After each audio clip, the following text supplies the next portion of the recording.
Sweet as, Wayne. Catch you later. Shall do. Dr. Chris Tooley. If Dr. Tooley can join us. Dr. Tooley, thank you for being with us into the committee. We've got you for 10 minutes if you can begin your presentation. Morena, tēnei au te tuaki nei ki te me kia tātou kua taimai.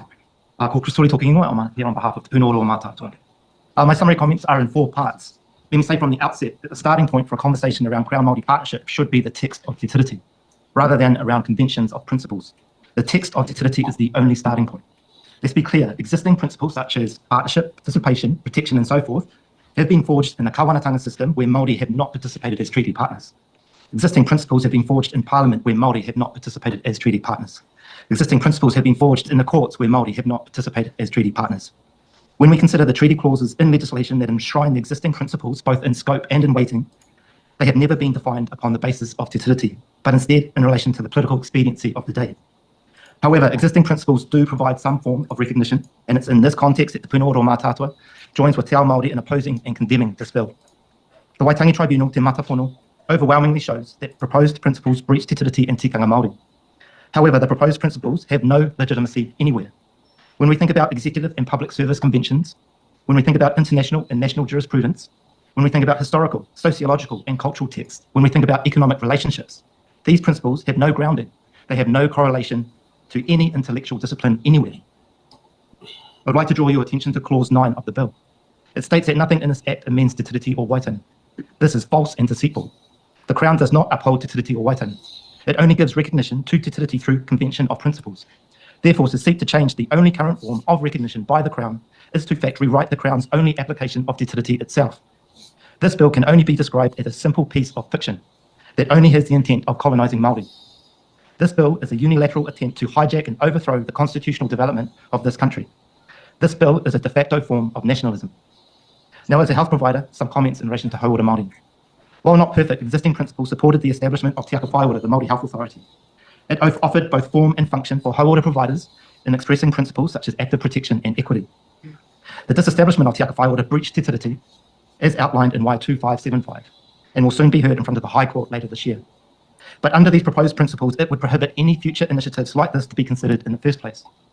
Any health reforms, policies, as the health sector has already experienced, would be conditioned by the principle of equality, as proposed in this bill. Inequality in healthcare for Māori has arisen because of repeated approaches by the Crown that favours equal treatment over equity. History shows from around the world time and time again that equality does not work, nor does the needs-based doctrine ever work. To treat unequals equally is to simply reproduce and redeploy the existing power structures and privilege across society. And the Minister this morning could not answer the question around equality. The Minister this morning could not answer the question in relation to how this bill impacts upon health providers. Across the healthcare system, equity adjusters such as clinical, cultural, rural and deprivation have had the biggest and largest impact in addressing long-term systematic inequalities suffered by Māori. But this bill will upend those models of care. Lastly, context is important.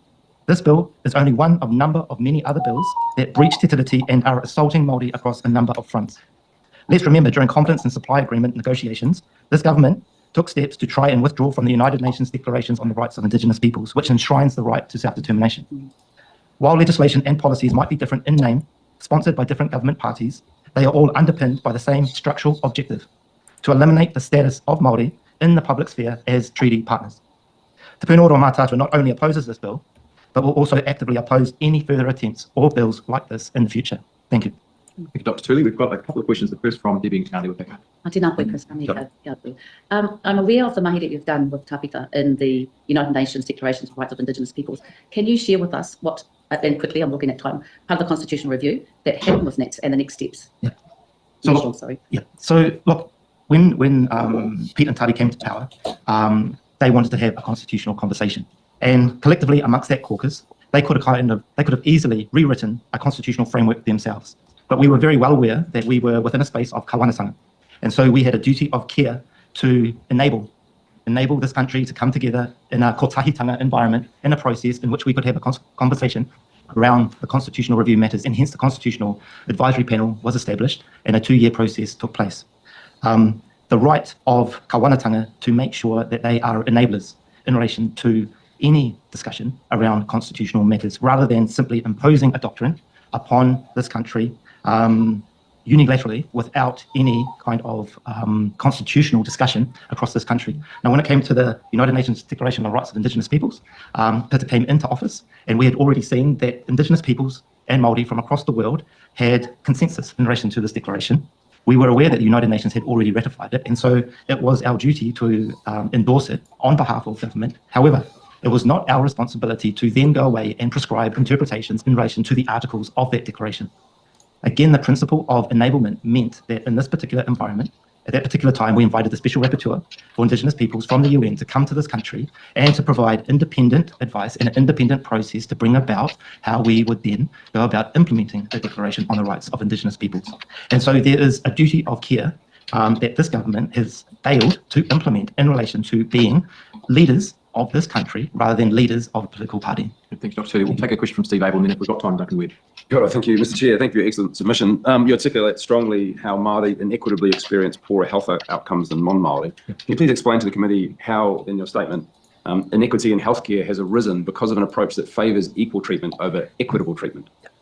So across a number of health and social policies, when you fund for outcomes exactly the same in relation to populations that are very different, you get different outcomes. It is quite simple to fund, say, a whānau based in Auckland compared to a whānau based in Mataatua. You get completely different outcomes. Their resources, their access, their deprivation, their location, all the different equitable kind of markers that any one whānau would experience, their access to that outcome and how that outcome is achieved is completely different. And so when you supply funding or you supply opportunity equally to unequals, you're simply going to exacerbate the existing disparities within society. Thank you, Dr. Turley. That's the end of our allocated time. I appreciate you being with us this morning. Thank you. We'll now move. Well, that's I like that submission. Yeah. I like most of the submissions that we're covering. Most. Oh yeah, I mean we'll have ones that we don't like, but I mean it's just how it goes. I mean, thank goodness we did Gary Judd Casey last week. Yes. So we've had more positive ones so there far. are going to be a few more like that. Yeah. Oh well, let's keep it moving. Let's go. We have a submission from Carwyn Jones. I'll invite Carwyn up to the floor, onto the table. Thank you, Carwyn. Thank you for being before the committee. We've got you for 10 minutes this morning if you'd like to begin your presentation. And apologies if I've mispronounced your first name. Te tia mana ngā memo te committee nei, a tēnā koutou, o tira tēnā koutou katoa. O he mipoto tēnei he mihi mai aha kia koutou. Carwyn Jones tōku ingoa, he uri ahau, no ngā kahununu ki te wairo. Thank you for the opportunity to speak with you today. I'm strongly opposed to the principles of the Treaty of Waitangi Bill, and I urge the Select Committee to recommend that the bill proceed no further, but also to reject and condemn the approach proposed by the bill and recommend that the government commit to honour Te Tiriti o Waitangi and the UN Declaration on the Rights of Indigenous People, amongst the steps needed to address the harm that's already been caused by the bill. Just to provide some context, I should note that my analysis of the bill was based not only on the fact that I'm a uri o Ngāti Kahununu, but also on my work as a legal academic in which Te Tiriti o Waitangi has been the primary focus of my research and teaching, and particularly its legal policy and practical application. Now, it's clear that the bill is flawed in both process and substance, so first a few brief points about the process. The bill proposes to change the legal meaning and effect of a treaty without discussion with the other parties to that treaty. There's been no policy work to properly identify the problem that the bill seeks to address, let alone any work done to identify what might be effective policy responses to any problem. And given that the bill seems certain not to pass, the whole exercise has been a colossal waste of time and resources, not just ministers, MPs and officials' time and government resources, but the time and resources of the hundreds of thousands of people who have taken the time to express their views on the bill by writing submissions or participating in the heat way and other ways. The fundamentally flawed process has contributed to the many substantive problems with the bill. The lack of policy work and consultation contributes to the fact that the bill's effect would be in direct contradiction to its stated purposes. The bill would create significant and costly uncertainty about the application of the principles of the treaty, where there is currently significant certainty. It has already undermined our ability to have an effective national conversation about the role Te Tiriti plays as a foundational constitutional instrument by promoting a false interpretation of Te Tiriti. And the minister responsible for the bill is fully aware that the bill is a distortion of Te Tiriti and that it will not achieve its stated purpose. He's been advised by officials and he's had the benefit of a Waitangi Tribunal report to point that out, yet he's continued to promote the bill. And it's shameful that Parliament and the legislative process has been used to try to give legitimacy to this made-up version of what was agreed in Te Tiriti and to mislead the New Zealand public in this way. The false narrative that the bill presents is one of the most harmful aspects of it. The principles proposed in the bill are completely detached from reality and would remove Māori rights that are not only guaranteed in Te Tiriti, but recognised by the international community. And this false narrative has already contributed to significant social disruption and real harm to tangata whenua and tangata tiriti, and that is why it's so important that this bill go no further. say, in order to start to undo some of the harm already caused by the bill, we urge the Select Committee to not only recommend that the bill proceed no further, but to unequivocally reject and condemn the approach proposed by the bill, and also recommend that the government commit to honour Te Tiriti o Waitangi and the UN Declaration on the Rights of Indigenous Peoples. I'm happy to answer any questions that you have. Sure, Carmen. We've got time for a few questions. We're going to start with Joseph Mooney, then Ginny, then we'll go Marimino. Yeah, kia ora, Carmen. Just in terms of Article 2 of Te Tiriti, do you think that Tino Rangatiratanga means sovereignty? I think Tino Rangatiratanga represents the expression of the way in which Māori, iwi and hapu exercised their autonomy, authority and self-determination. Sovereignty, I think, is probably a close equivalent European concept, but Tino Rangatiratanga is grounded in Te Ao Mā. Just one supplementary on that, just in terms of the guarantee of Tino Rangatiratanga, it was to rangatira, to hapu, and to individuals, i.e. Kina tangata katoa Te Rani. What do you think that meant to the individuals? Well, so I mean, you can see through that guarantee that it is guaranteed to those communities, to those political communities of political authority. And so what that means in the context of Te Tiriti is that you have a relationship that's established where you have those political communities entering into a relationship with the British Crown, whereby they allow the British Crown to exercise authority over their own people who are here in Aotearoa, and their guarantee of Tino Rangatiratanga, their own authority, is maintained and will continue. Thanks, Joseph. We'll go to Ginny Anderson and then Marimino Kapke. Thanks, Cohen. I always sort of try and put myself in other people's shoes to understand situations. From your background and experience, what is it that you think is so difficult for the Assembly Act Party to comprehend around status as tangata whenua? Where does that come from? So I appreciate that you might try and put yourself in other people's shoes, but I find it very difficult to understand why it is so difficult about this. Partly because, as I say, I know some of the information that the Minister has been provided with, the explanation and articulation of what the impact of this bill would be, and so I can't understand why he is refusing to listen to not only the official advice, not only report from the tribunal, but the vast majority of historical, legal evidence and expertise that we have built up around Te Tiriti over the course of over 180 years. Thank you. Marimino and then Duncan. Thank you, Mr. Chair. Morena, how does this bill, in your mind, how does this bill risk invalidating established legal interpretations of the treaty? Well, so because the bill is proposing a set of principles which are not connected to either Te Tiriti itself and what the agreement in 1840 says, or to the 50 years of the tribunal's work, or the nearly 4 years of the work that the courts have been engaged with treaty principles, it will overturn what those established principles are. It will create significant uncertainty, therefore, because we'll need to go through again a process of figuring out how to interpret and apply what these new principles are.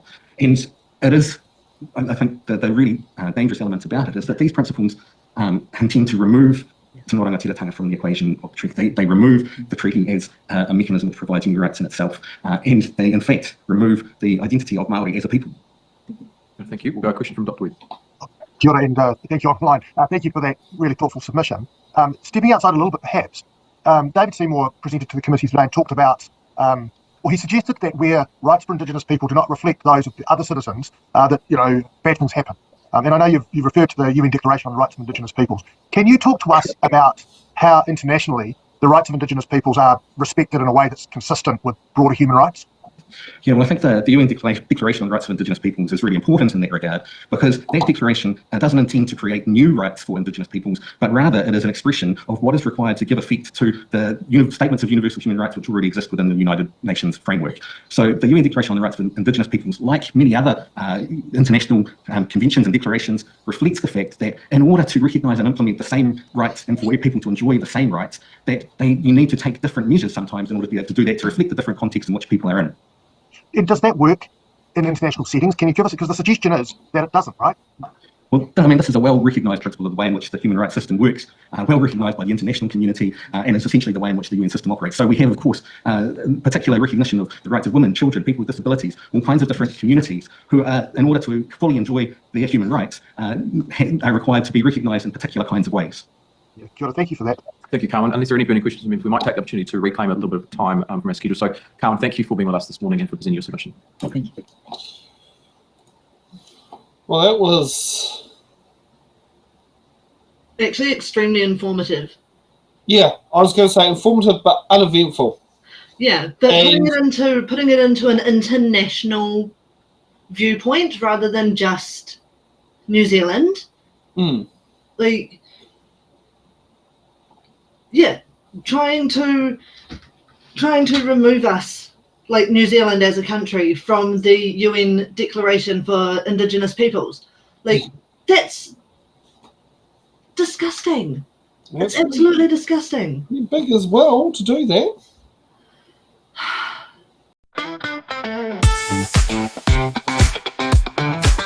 Thanks for watching. you're subscribed to our Facebook, YouTube, Twitch, Instagram, TikTok, News Guide, The Order, Paper